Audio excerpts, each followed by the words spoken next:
ಎರಡನೇ ಅಧ್ಯಾಯದ ಕೊನೆಯ ಶ್ಲೋಕ 72ನೇ ಶ್ಲೋಕ.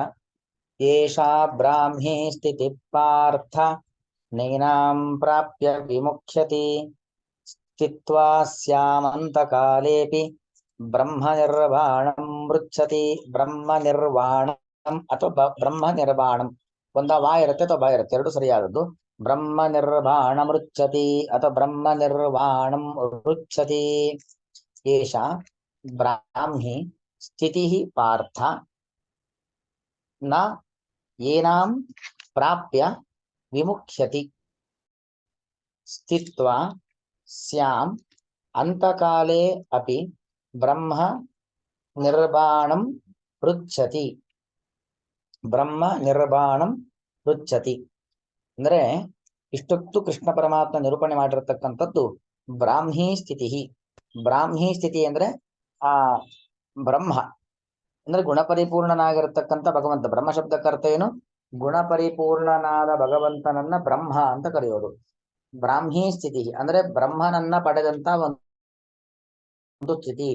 ಬ್ರಹ್ಮನನ್ನ ಪಡೆಯೋದು ಅಂದ್ರೆ ಏನು? ಬ್ರಹ್ಮನ ಜ್ಞಾನ. ಗುಣಪರಿಪೂರ್ಣನಾದ ಭಗವಂತ ಏನಿದ್ದಾನೆ ಬ್ರಹ್ಮ, ಅವನ ಅಪರೋಕ್ಷ ಜ್ಞಾನವನ್ನ ಪಡೆದಂತ ಒಂದು ಸ್ಥಿತಿ. ಅಂದ್ರೆ ಹೀಗೆಲ್ಲ ನಾವು ವಿಷಯ ಪದಾರ್ಥಗಳನ್ನ ಅನುಭವಿಸ್ತಾ ಇದ್ರೂ ಯಾವುದೇ ವಿಕಾರ ಆಗಬಾರದು, ಅದರ ಬಗ್ಗೆ ನಮ್ಮ ಮನಸ್ಸು ಆಕರ್ಷಿತವಾಗಬಾರದು, ಸುಖ ದುಃಖಗಳನ್ನ ಸಮಾನವಾಗಿ ಸ್ವೀಕಾರ ಮಾಡತಕ್ಕಂಥ ಒಂದು ಮನಸ್ಥಿತಿ ನಮಗೆ ಬರಬೇಕು. ಲಾಭ ಆಗಲಿ ನಷ್ಟ ಆಗಲಿ ಹಿಗ್ಗಬಾರದು, ಕುಗ್ಗಬಾರದು, ಯಾರನ್ನೂ ದ್ವೇಷಿಸಬಾರದು, ಯಾರನ್ನೂ ವಿಪರೀತವಾಗಿ ಪ್ರೀತಿಸಬಾರದು. ಎಲ್ಲ ಭಾವನೆಗಳನ್ನ ಕೃಷ್ಣ ಏನ್ ಹೇಳದ ಅದೆಲ್ಲ ಬ್ರಾಹ್ಮೀ ಸ್ಥಿತಿ. ಅಪರೋಕ್ಷ ಜ್ಞಾನವನ್ನ ಪಡೆದಂತ ಒಂದು ವ್ಯಕ್ತಿಯ ಒಂದು ಸ್ಥಿತಿ ಇರುವಿಕೆ. ನಾ ಏನಾಂ ಪ್ರಾಪ್ಯ ವಿಮುಖ್ಯತೆ, ಇಂತಹ ಒಂದು ಸ್ಥಿತಿ, ಆ ಒಂದು ಹಂತ ಅದರ ಸಾಧನೆಯಲ್ಲಿ ಇಷ್ಟೆಲ್ಲ ಕೃಷ್ಣ ಹೇಳಿರತಕ್ಕಂಥ ವಿಷಯಗಳೇನಿದ್ದಾವೆ ಆ ಹಂತಕ್ಕೆ ತಲುಪಿರತಕ್ಕಂಥ ಒಬ್ಬ ವ್ಯಕ್ತಿ, ಆ ಒಂದು ಅವಸ್ಥೆಯನ್ನ ಪಡೆದಿರತಕ್ಕಂಥ ವ್ಯಕ್ತಿ ನ ವಿಮುಖ್ಯತಿ, ಮತ್ತೆಂದೂ ಮೋಹಕ್ಕೆ, ಮೋಹ ಅಂದ್ರೆ ಅಜ್ಞಾನ ಅಂತ ಅರ್ಥ. ನ ವಿಮುಖ್ಯತಿ ಮೋಹಕ್ಕೆ ಒಳಗಾಗುವುದಿಲ್ಲ, ಅಂದ್ರೆ ಅಜ್ಞಾನಕ್ಕೆ ಒಳಗಾಗುವುದಿಲ್ಲ. ಅಂದ್ರೆ ಒಮ್ಮೆ ಅಪರೋಕ್ಷ ಜ್ಞಾನ ಬಂತು ಅಂತ ಆದ್ರೆ ಮತ್ತೆ ಅವನು ಅಜ್ಞಾನದ ಕೂಪಕ್ಕೆ ಬೀಳೋದಿಲ್ಲ ಅಂತ ಅರ್ಥ. ಹೇಗೆ ಈಗ ನಮ್ಮ ಜಗತ್ತಿನಲ್ಲಾಗಬೇಕಾದ್ರೆ ಕತ್ತಲೆ ಇರುತ್ತೆ, ಕತ್ತಲೆ ಹೋಗುತ್ತೆ, ಬೆಳಕು ಬರುತ್ತೆ, ಮತ್ತೆ ಕತ್ತಲೆ ಮತ್ತೆ ಬೆಳಕು, ಹೀಗೆ. ಆದ್ರೆ ಭಗವತ್ ತತ್ವಜ್ಞಾನ ಹಾಗಲ್ಲ. ಒಮ್ಮೆ ನಾವು ಭಗವತ್ ತತ್ವಜ್ಞಾನವನ್ನ ಪಡೆದ ಮೇಲೆ ನಾವು ಜ್ಞಾನಿಗಳಾಗೇ ಉಳಿತೇವೆ ಹೊರತು ನಮ್ಮ ಜ್ಞಾನ ನಾಶವಾಗಿ ಮತ್ತೆ ನಾವು ಅಜ್ಞಾನಿಗಳಾಗುವಂಥದ್ದು ಅಥವಾ ಅಜ್ಞಾನದ ಕೂಪದಲ್ಲಿ ಬೀಳುವಂಥದ್ದು ಈ ಸ್ಥಿತಿ ಇಲ್ಲ ಅನ್ನೋದನ್ನ ಕೃಷ್ಣ ಹೇಳ್ತಿದ್ದಾನೆ. ಸ್ಥಿತ್ವ ಅಸ್ಯಾಂ ಅಂತಕಾಲೇಪಿ, ಅಸ್ಯಾಂ ಅಂದ್ರೆ ಇದರಲ್ಲಿ, ಈ ಒಂದು ಸ್ಥಿತಿಯಲ್ಲಿ ನಿರಂತರವಾಗಿ ಬ್ರಾಹ್ಮಿ, ಈ ಸ್ಥಿತಿ ಎಂದರ ಅರ್ಥ ಏನು? ಬ್ರಾಹ್ಮಿ ಸ್ಥಿತಿ. ಬ್ರಾಹ್ಮಿ ಸ್ಥಿತಿ ಎಂದರ ಅರ್ಥ ಏನು? ಗುಣಪರಿಪೂರ್ಣನಾದ ಬ್ರಹ್ಮ ಇದ್ದಾನಲ್ಲ ಅವನನ್ನ ನಾವು ಆಲೋಚನೆ ಮಾಡುವಂಥದ್ದು, ಭಗವಂತನ ಚಿಂತನೆ, ಭಗವಂತ ವಿಷಯಕವಾದ ಶ್ರವಣ ಮನನ ನಿಧಿಧ್ಯಾಸನ ಇವುಗಳನ್ನ ಮಾಡ್ತಾ ಇರಬೇಕು ನಿರಂತರವಾಗಿ. ಅಚ್ಯುತಾನಂದ ಗೋವಿಂದ, ರಾಮನಾಮ ಕೃಷ್ಣನಾಮ ಇತ್ಯಾದಿ ಭಗವಂತನ ನಾಮಸ್ಮರಣೆಗಳನ್ನ ಯಾರು ಮಾಡ್ತಾ ಇರುತ್ತಾರೋ ಅಂದ್ರೆ ನಮಗೆ ಅಂತಕಾಲೇಪಿ, ಅದು ಕೃಷ್ಣ ಮುಖ್ಯವಾದ ಅಂತಕಾಲ ಅಂದ್ರೆ ನಮ್ಮ ಜೀವನದ ಕೊನೆ ಕಾಲ, ಅವಭೃತ. ಇಡೀ ಒಂದು ಜೀವನವನ್ನ ನಾವು ಭಗವಂತನಿಗೆ ಸಮರ್ಪಣೆ ಮಾಡತಕ್ಕಂಥ ಒಂದು ಸಂದರ್ಭ, ಜೀವನದ ಅವಭೃತ, ದೇಹವನ್ನ ಬಿಡ್ತಕ್ಕಂಥ ಒಂದು ಸಂದರ್ಭ, ಅದು ಅಂತಕಾಲ. ಅಂತಕಾಲೇ ಅಪಿ, ಯಾವಾಗಲೂ ಒಂದು ಸ್ವಲ್ಪ ನಮಗೇನೋ ಕಷ್ಟ ಬಂತು ಅಂತ ದೇವರ ಸ್ಮರಣೆ ಮಾಡೋದು ಅಲ್ವಾ. ಸಂಕಟ ಬಂದಾಗ ವೆಂಕಟರಮಣ ಅಂತ ಹೇಳ್ತಾರೆ. ಹಾಗೆ ಕಷ್ಟ ಬಂದಾಗ ದೇವರನ್ನೆಲ್ಲರೂ ಸ್ಮರಣೆ ಮಾಡೇ ಮಾಡ್ತಾರೆ. ಅದಲ್ಲ, ಪ್ರತಿ ಕ್ಷಣದಲ್ಲೂ, ಎಷ್ಟರ ಮಟ್ಟಿಗೆ ಅಂದ್ರೆ ಸಾವಿನ ಸಂದರ್ಭದಲ್ಲೂ ಕೂಡ. ಯಾಕಂದ್ರೆ ಸಾವಿನ ಸಂದರ್ಭದಲ್ಲಿ ಇಂತಹ ಒಂದು ಭಗವತ್ ತತ್ವ ಜ್ಞಾನ ಬರೋದೇ ಕಡಿಮೆ. ಯಾಕಂದ್ರೆ ನಾನು ಸಂಪಾದಿಸಿದ ಆಸ್ತಿ, ನನ್ನ ಗಂಡ, ನನ್ನ ಹೆಂಡತಿ, ನನ್ನ ಮಕ್ಕಳು, ನನ್ನ ಬಂಧು ಬಾಂಧವರು, ಇದ್ರ ಬಗ್ಗೆನೇ ಆಲೋಚನೆ ಇರುತ್ತೆ ಹೊರತು ಇದೆಲ್ಲವನ್ನು ಕೂಡ ಬಿಟ್ಟು ಹೋಗ್ತಾ ಇದ್ದೇನೆ, ಅಥವಾ ನನ್ನ ದೇಹದ ಒಳಗೆ ಆಗ್ತಕ್ಕಂಥ ವೇದನೆ, ಸಾಯುವಂತ ವ್ಯಕ್ತಿಗೆ ಆಯುಷ್ಯ ಮುಗಿದು ಸಾಯ್ತಾ ಇದ್ದಾನೆ ಅಂತ ಹೇಳಿದ್ರೆ ಒಳಗಿನ ಎಲ್ಲಾ ಅವಯವಗಳು ಹಂತ ಹಂತವಾಗಿ ಸಾಯ್ತಾ ಇರ್ತವೆ. ಆ ಹಂತ ಒಳಗಿನ ಅವಯವಗಳೆಲ್ಲವೂ ಕೂಡ ಸಾಯುವಂತ ಸಂದರ್ಭದಲ್ಲಿ ಅನೇಕ ರೀತಿಯಲ್ಲಿ ವೇದನೆ ಆಗ್ತಾ ಇರತ್ತೆ. ಆ ವ್ಯಕ್ತಿ ವಿಪರೀತವಾಗಿ ಕೂಗ್ತಾ ಇರ್ತಾನೆ, ಹೀಗೆಲ್ಲ ಆಗ್ತಾ ಇರತ್ತೆ. ಅಷ್ಟೆಲ್ಲ ಸ್ಥಿತಿಗತಿಯನ್ನ ದಾಟಿ ಅವನು ಭಗವಂತನ ಸ್ಮರಣೆಯನ್ನ ಮಾಡ್ತಾ ಇರಬೇಕು. ಯಾರು ಹಾಗೆ ಅಂತಕಾಲದಲ್ಲೂ ಕೂಡ ಭಗವಂತನ ಸ್ಮರಣೆಯನ್ನ ಮಾಡ್ತಾನೋ ಅವನು ನಿರ್ಬಾಣಂ ಬ್ರಹ್ಮ ಪೃಚ್ಛತಿ. ನಿರ್ಬಾಣ, ಬಾಣ ಅಂದ್ರೆ ದೇಹ, ಪ್ರಾಕೃತವಾದ ದೇಹಕ್ಕೆ ಬಾಣ ಅಥವಾ ಬಾಣ. ನಿರ್ಬಾಣ, ಭಗವಂತನಿಗೆ ನಮ್ಮಂತೆ ಪ್ರಾಕೃತ ದೇಹ ಇಲ್ಲ. ಹಾಗಾಗಿ ಅವನು ಎಂತ ಬ್ರಹ್ಮ? ನಿರ್ಬಾಣ ಬ್ರಹ್ಮ. ಅಂದ್ರೆ ಪ್ರಾಕೃತ ದೇಹ ಇಲ್ಲದ ಬ್ರಹ್ಮ. ಚತುರ್ಮುಖ ಬ್ರಹ್ಮದೇವರಾಗಬೇಕಾದ್ರೆ ಸಬಾಣ ಬ್ರಹ್ಮರು ನಮ್ಮಂತೆ ಪ್ರಾಕೃತ ದೇಹ ಇದೆ ಅವರಿಗೆ. ಆದ್ರೆ ಭಗವಂತನಿಗಾಗಬೇಕಾದ್ರೆ ಪ್ರಾಕೃತ ದೇಹ ಇಲ್ಲ. ಸತ್ವ ರಜಸ್ಸು ತಮಸ್ಸು ಪಂಚಭೂತಗಳು ಮಲಮೂತ್ರ ರಕ್ತ ಮಾಂಸ ಇವುಗಳಿಂದ ನಿರ್ಮಾಣವಾದ ದೇಹ ನಮಗೆ ಇದೆ, ಜೀವಿಗಳಿಗೆ ಇದೆ ಹೊರತು ಭಗವಂತನಿಗೆ ಇಲ್ಲ. ಹಾಗಾಗಿ ನಿರ್ವಾಣಂ ಬ್ರಹ್ಮ, ಆ ನಿರ್ವಾಣ ಬ್ರಹ್ಮನನ್ನ ಅಂದ್ರೆ ಗುಣಪರಿಪೂರ್ಣನಾದಂತಹ ಪ್ರಾಕೃತ ದೇಹ ಇಲ್ಲದೆ ಇರತಕ್ಕಂಥ ಭಗವಂತನನ್ನ ಹೊಂದುತ್ತಾರೆ. ಅಥವಾ ನಿರ್ವಾಣ ಅಂದ್ರೆ ತಾವೇ ಅವರು ಸ್ವರೂಪ ದೇಹದಿಂದ ಸುಖವನ್ನ ಪಡಿತಾರೆ. ಯಾಕಂದ್ರೆ ಮನುಷ್ಯನ ದೇಹ ಅನ್ನೋದೇನಿದೆ ಇದು ಪಂಚಭೂತಗಳಿಂದ ನಿರ್ಮಾಣವಾದದ್ದು. ಆತ್ಮ ಇದ್ದ ಈ ದೇಹದೊಳಗಡೆ ಆತ್ಮ ಇದ್ದಾನಲ್ಲ, ಅವನು ನಿಜವಾಗಿ ಜೀವಿ ಅಂದ್ರೆ ಅವನು. ಈ ಜೀವಿಗೆ ಪುಣ್ಯ ಪಾಪಗಳಿಗೆ ಅನುಗುಣವಾಗಿ ಬೇರೆ ಬೇರೆ ದೇಹಗಳು ಬರುತ್ತೆ, ದೇಹಗಳು ಹೋಗುತ್ತೆ. ಅದ್ಯಾವುದು ಕೂಡ ಶಾಶ್ವತವಾದದ್ದಲ್ಲ. ಶಾಶ್ವತವಾದದ್ದು ಸ್ಥಿರವಾಗಿ ಇರತಕ್ಕಂಥದ್ದು ಅಂದ್ರೆ ಯಾವುದು? ಆತ್ಮ ಮಾತ್ರ. ಆ ಒಂದು ಸ್ಥಿತಿಯನ್ನ ಕೇವಲ ಆತ್ಮನ ಸ್ಥಿತಿಯಲ್ಲಿ ಇದ್ದು ಸ್ವರೂಪಾನಂದವನ್ನ ಪಡೆಯುವಂತ ಒಂದು ಸ್ಥಿತಿಗೆ ಅವನು ತಲುಪ್ತಾನೆ. ಹಾಗಾಗಿ ನಾವು ಎಷ್ಟೆಷ್ಟು ಭಗವಂತನ ತತ್ವಜ್ಞಾನವನ್ನ ಪಡಿತೀವೋ, ಎಷ್ಟರ ಮಟ್ಟಿಗೆ ನಾವು ವಿಷಯ ಪದಾರ್ಥಗಳಿಂದ ವಿಚಲಿತರಾಗೋದಿಲ್ಲವೋ, ಅದರ ಕಡೆಗೆ ಆಕರ್ಷಿತರಾಗೋದಿಲ್ಲವೋ, ಅಷ್ಟು ನಾವು ಉತ್ತಮವಾದ ಗತಿಯನ್ನ ಪಡೆಯುತ್ತೇವೆ ಅನ್ನೋದು ಒಟ್ಟು ಇದರಿಂದ ಬಂದಿರತಕ್ಕಂಥ ಅಭಿಪ್ರಾಯ. ಪಾರ್ಥ ಅಂತ ಇಲ್ಲಿ ಸಂಬೋಧನೆ, ಎಲೆ ಪೃಥೆಯ ಮಗನೇ. ಇಲ್ಲಿ ಪೃಥೆಯ ಮಗನೇ ಅನ್ನೋದಕ್ಕಿಂತಲೂ ಕೂಡ ಅರ್ಥಂ ಪಾತಿ ಇತಿ ಪಾರ್ಥ, ತತ್ವಜ್ಞಾನಿ ಅನ್ನೋದು ಅರ್ಥ.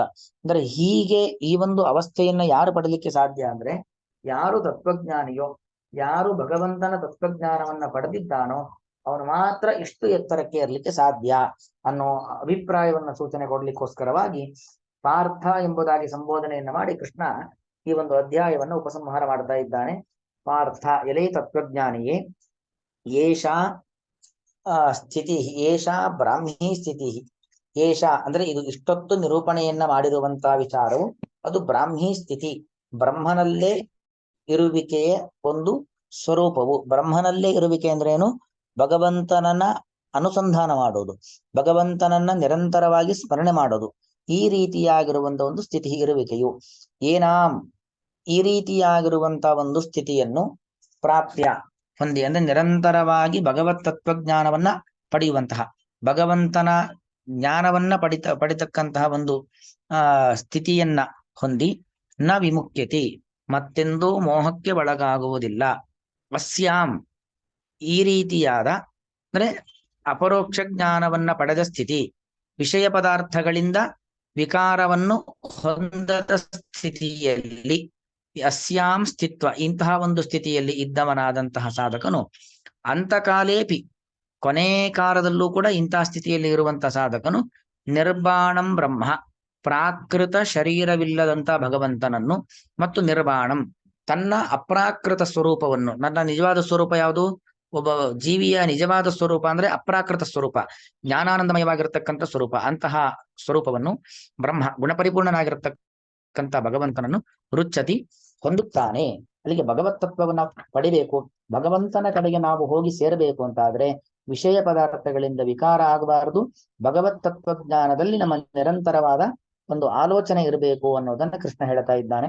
ಅಂತೂ ನಮ್ಮ ಜೀವನದಲ್ಲಿ ನಾವು ಹೇಗೆ ಇರಬೇಕು, ಹೇಗೆ ಇರಬಾರದು ಅನ್ನೋದನ್ನ ಮಾರ್ಗದರ್ಶನ ಮಾಡ್ಲಿಕ್ಕೋಸ್ಕರವಾಗಿರುವಂತದ್ದು ಈ ಒಂದು ಭಗವದ್ಗೀತೆ. ಅದರಲ್ಲಿ ಕೆಲವೊಂದಿಷ್ಟು ವಿಚಾರಗಳನ್ನ ಮುಖ್ಯವಾಗಿ ತಿಳಿಯಲೇಬೇಕಾದದ್ದು ಯಾವುದರ ಬಗ್ಗೆ? ಆತ್ಮನ ಬಗ್ಗೆ.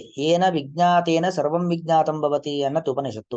ಯಾವುದನ್ನ ತಿಳಿಯುವುದರಿಂದ ಎಲ್ಲವನ್ನೂ ತಿಳಿದಂತೆ ಆಗತ್ತೆ. ಮುಖ್ಯವಾಗಿ ತಿಳಿಬೇಕಾದದ್ದು ಆತ್ಮನ ಬಗ್ಗೆ, ಪರಮಾತ್ಮನ ಬಗ್ಗೆ, ದೇಹದ ಬಗ್ಗೆ.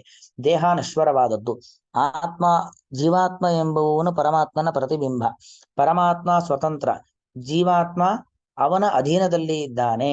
ಹಾಗಾಗಿ ನಂಗೆ ಯಾವುದೇ ರೀತಿಯಾದ ಅಹಂಕಾರ ಇರಬಾರದು, ಮಮಕಾರ ಇರಬಾರದು, ನಾನು ನನ್ನದೇ ಅಂತಕ್ಕಂಥ ದರ್ಪವನ್ನು ನಾವು ತೋರಿಸಬಾರದು, ಸಂಶಯಾದಿಗಳು ನಮ್ಮಲ್ಲಿ ಇರಬಾರದು, ವಿಷಯ ಪದಾರ್ಥಗಳನ್ನ ಅನುಭವಿಸುವಾಗ ವಿಕಾರಗಳು ನಮ್ಮಲ್ಲಿ ಆಗಬಾರದು. ಈ ಎಲ್ಲ ರೀತಿಯಲ್ಲಿ ಮಾರ್ಗದರ್ಶನವನ್ನ ಕೃಷ್ಣ ಈ ಅಧ್ಯಾಯದಲ್ಲಿ ಕೊಟ್ಟಿದ್ದಾನೆ. ಹಾಗಾಗಿ ಅಧ್ಯಾಯಕ್ಕೆ ಹೆಸರು ಸಾಂಖ್ಯ ಯೋಗ ಅಂತ. ಸಾಂಖ್ಯ, ಖ್ಯ ಅಂದ್ರೆ ಖ್ಯಾ ಪ್ರಕಟನ, ಜ್ಞಾನ ಅಂತ ಅರ್ಥ. ಯಾವ ಜ್ಞಾನವನ್ನ ಕೃಷ್ಣ ಇಲ್ಲಿ ನಮಗೆ ತಿಳಿಸಿಕೊಟ್ಟಿದ್ದಾನೆ ಅಂದ್ರೆ ಆತ್ಮತತ್ವಜ್ಞಾನವನ್ನ. ಅದು ಅತ್ಯುತ್ತಮವಾದ ಜ್ಞಾನ, ಬರೀ ಜ್ಞಾನ ಅಲ್ಲ.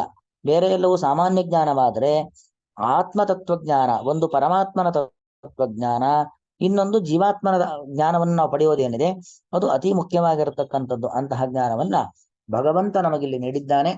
ಆ ಅಲ್ಲಿಗೆ ಈ ಒಂದು ಅಧ್ಯಾಯ ಮುಕ್ತಾಯವಾಗ್ತಾ ಇದೆ. ಏಷಾ ಬ್ರಾಹ್ಮಿ ಸ್ಥಿತಿ ಪಾರ್ಥ ನೈನಾಂ ಪ್ರಾಪ್ಯ ವಿಮುಖ್ಯತಿ ಸ್ಥಿತ್ವಾ ಸ್ಯಾಮಂತಕಾಲೇಪಿ ಬ್ರಹ್ಮ ನಿರ್ವಾಣಮೃಚ್ಯತಿ ಇತಿ ಶ್ರೀಮದ್ಭಗವದ್ಗೀತಾಸು ಉಪನಿಷತ್ಸು ಬ್ರಹ್ಮ ವಿದ್ಯಾಯಾಂ ಯೋಗಶಾಸ್ತ್ರೇ ಶ್ರೀಕೃಷ್ಣಾರ್ಜುನ ಸಂವಾದೆ ಸಾಂಖ್ಯ ಯೋಗೋ ನಾಮ ದ್ವಿತೀಯೋಧ್ಯಾಯ. ಇಲ್ಲಿಗೆ 2ನೇ ಅಧ್ಯಾಯ ಮುಕ್ತಾಯವಾಗಿದೆ. ಇನ್ನು ನಾಳೆಯಿಂದ 3ನೇ ಅಧ್ಯಾಯ, ಹಾಗೆ 3ನೇ ಅಧ್ಯಾಯ ಮತ್ತೆ ನಾಳೆಯಿಂದ ಪ್ರಾರಂಭವಾಗುತ್ತೆ. ಅಲ್ಲೂ ಕೂಡ ಭಗವಂತ ಹೀಗೆ ನಮ್ಮ ಜೀವನಕ್ಕೆ ಅತ್ಯಗತ್ಯವಾಗಿರತಕ್ಕಂತಹ ಅನೇಕ ವಿಚಾರಗಳನ್ನ ನಿರೂಪಣೆ ಮಾಡುತ್ತಾನೆ. ಅದನ್ನ ಮತ್ತೆ ನಾಳೆಯ ಪಾಠದಲ್ಲಿ ನೋಡೋಣ ಎಂಬುದಾಗಿ ಹೇಳ್ತಾ ಶ್ರೀಕೃಷ್ಣಾರ್ಪಣ ಮಸ್ತು. ಮುಂದಿನ ಅಧ್ಯಾಯ ಕರ್ಮಯೋಗ, ಅಂದ್ರೆ ನಮ್ಮ ಕರ್ಮಗಳು ಹೇಗಿರಬೇಕು, ಹೇಗಿರಬಾರದು, ಇದೆಲ್ಲವನ್ನು ಕೂಡ ತಿಳಿಸಿಕೊಡ್ತಕ್ಕಂಥದ್ದು 3ನೇ. ಒಂದು ಶ್ಲೋಕವನ್ನು ಹೇಳ್ಬಿಡ್ತೀನಿ. ಒಂದು ಕರ್ಮ ಪಾಠ ಶುರು ನಿಲ್ಲಿಸುವಾಗ ಒಂದು ಅಧ್ಯಾಯ ಮುಗಿದ ಮೇಲೆ ಮುಂದಿನ ಅಧ್ಯಾಯವನ್ನು ಪ್ರಾರಂಭ ಮಾಡಿ ಮುಗಿಸುವಂತ ಕ್ರಮ. ಹಾಗಾಗಿ ಮುಂದಿನ ಅಧ್ಯಾಯ ಶುರುವಾಗುವಂಥದ್ದು ಅರ್ಜುನ ಉವಾಚ ಜಾಯಸಿ ಚೇತ್ ಕರ್ಮಣಸ್ತೆ ಮತಾ ಬುದ್ಧರ ಜನಾರ್ದನ ಎಂಬ ಒಂದು ಶ್ಲೋಕದಿಂದ ಅರ್ಜುನನ ಪ್ರಶ್ನೆಯ ಮೂಲಕವಾಗಿ ಮುಂದಿನ ಅಧ್ಯಾಯ ಶುರುವಾಗುತ್ತೆ. ಅದರ ಅರ್ಥಾನುಸಂಧಾನ ಮುಂದಿನ ಪಾಠದಲ್ಲಿ ನೋಡೋಣ. ಶ್ರೀಕೃಷ್ಣ ಅರ್ಪಣ ಮಸ್ತು.